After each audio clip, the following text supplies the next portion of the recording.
अस्सलाम वालेकुम। अगर आप हलवा खाने के शौकीन हैं तो ये वीडियो आप ही के लिए है। तो टाइम ज़ाया किए बगैर चलते हैं किचन की तरफ।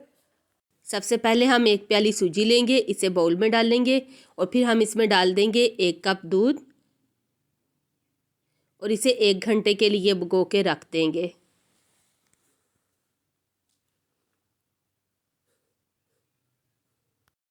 दूसरी तरफ हम एक बर्तन में डालेंगे 3 प्याली पानी और इसमें 1 प्याली की जितनी चीनी डाल देंगे।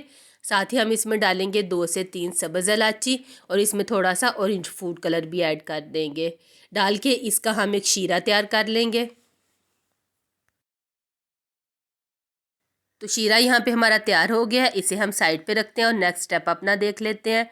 अब हम एक बर्तन में डालेंगे आधी प्याली घी और जब घी हमारा मेल्ट हो जाएगा फिर हम इसमें कुछ ड्राई फ्रूट डालेंगे जिसमें बादाम, पिस्ता, किशमिश, अखरोट है और इनको अच्छी तरह से रोस्ट कर लेंगे। बिल्कुल हल्की आंच पे आपने रोस्ट करना है ताकि ये जलने ना पाए। तो ड्राई फ्रूट हमारे यहाँ पे रोस्ट हो गए हैं, अब हम इनको निकाल लेते हैं। ड्राई फ्रूट्स निकालने के बाद अब हम इसमें सूजी डाल देंगे जिसे हमने दूध के साथ भिगो के रखा था और इसे हल्की आंच पे अच्छी तरह से भून लेंगे।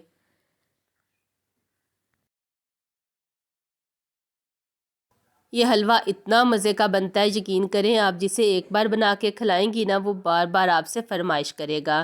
तो इसे बिल्कुल हल्की आंच पे हमने अच्छी तरह से भून लेना है और ये देखें यहाँ पे हमने सूजी को भून लिया है बिल्कुल हल्की आंच पे, इसका कलर गोल्डन हो गया है। अब हम इसमें शीरा ऐड करेंगे जिसे हमने पहले ही प्रिपेयर करके रखा था।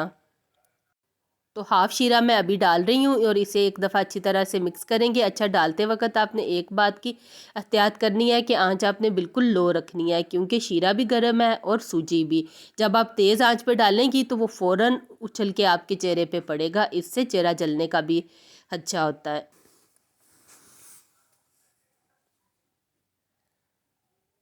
तो बस अच्छी तरह से मिक्स करने के बाद अब हम इसमें बाकी शीरा भी ऐड कर देंगे और इसको इतनी देर के लिए पकाएंगे कि इसका घी अलहदा हो जाए। तो इस पॉइंट पे अगर आपको मेरी वीडियो ज़रा सी भी अच्छी लग रही है तो लाइक और शेयर कर दें और अगर अभी तक मेरे चैनल को सब्सक्राइब नहीं किया तो सब्सक्राइब कर लें। और ये देखें यहाँ पे पानी इसका ड्राई हो गया और घी इसका अलहदा हो गया। बड़ा ही मज़ेदार हलवा यहाँ पे बन के तैयार होया और बड़ी ही ज़बरदस्त खुशबू आ रही है। अब हम इसमें डाल देंगे ड्राई फ्रूट जिन्हें हमने रोस्ट करके रखा था, अच्छी तरह से मिक्स कर लेंगे और बस अब हम इसको सर्व करते हैं। तो बहुत मज़ेदार सूजी का दानेदार हलवा यहाँ पे बन के तैयार हुआ है। सर्दियों में हलवे की डिमांड बढ़ जाती है और मेरे चैनल पे हलवों की बेशुमार रेसिपीज़ अपलोडेड हैं। आप जिस किस्म का भी हलवा खाना चाहते हैं मेरे चैनल को ज़रूर विज़िट कीजिएगा। वीडियो अच्छी लगे तो लाइक और शेयर कर दें। दुआओं में याद रखिएगा। मुझे दीजिए इजाज़त। अल्लाह हाफिज़।